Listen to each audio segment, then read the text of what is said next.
Bought it on Prime Day August 7, 2021. Used it for 2 months and it functions very well.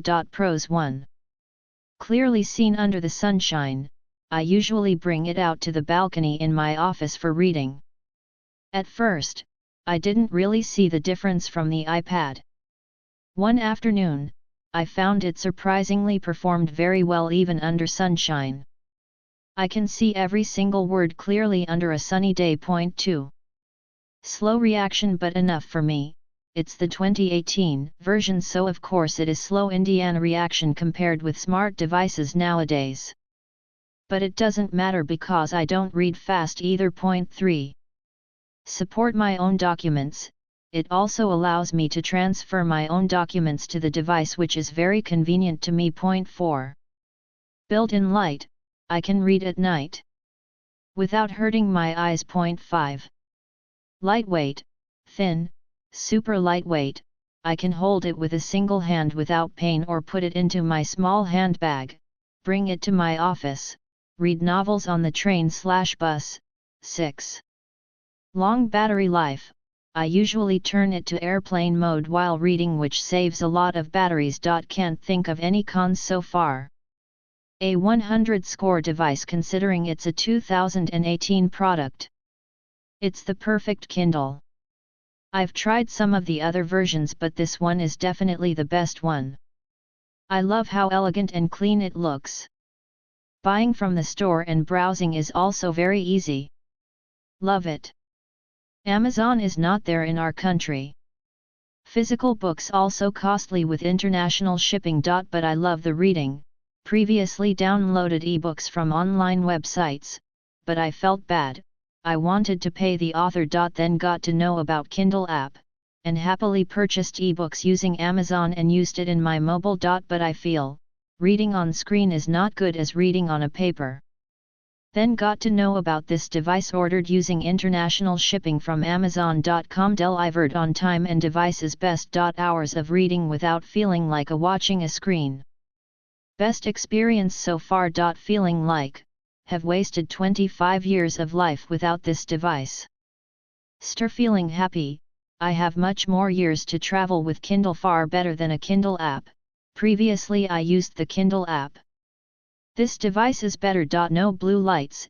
If you love reading, you will love Kindle. It will be great. Speed up the refund process of import fee deposit. Also please consider adding cover for international shipping. Need a cover for Kindle, thank you. So my old Kindle broke, the same issue as with the last one, screen failure. And I've tried to buy a new one, but Amazon would not ship here.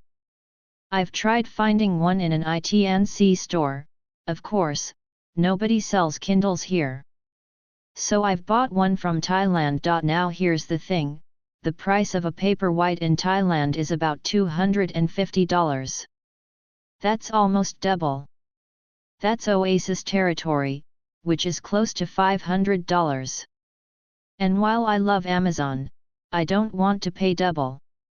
Fortunately, found someone selling brand new, sealed Paperwhites for almost the Amazon price. That being said, what do I think about it?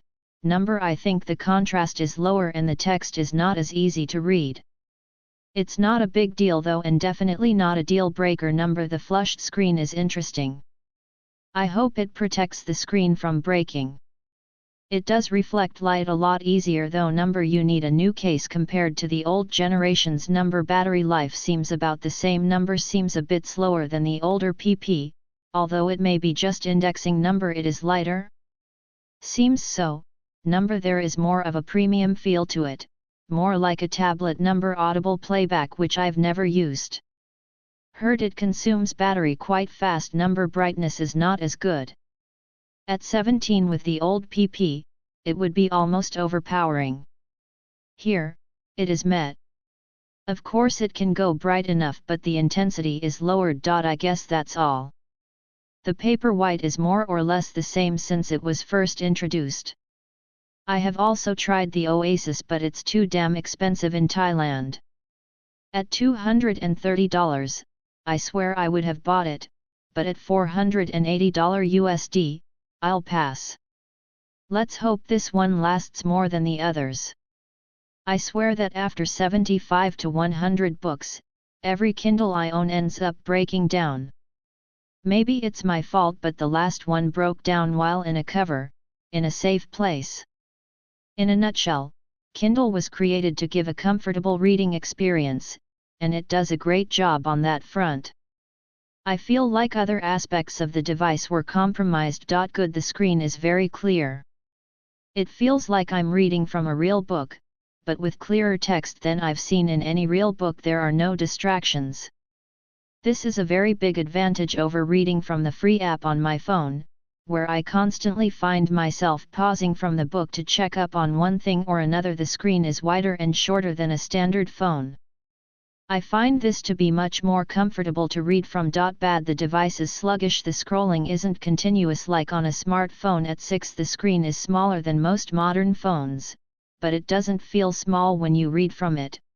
There's no option to change the page color. There's a limited selection of inbuilt fonts, but it's quite easy to add new ones. The charger is the old micro USB, and not the more modern USB-C. This means that I can't charge it from my phone's charger. The screen is not colorful. I think this makes the book covers look bad. Kindle is surprisingly stingy with memory.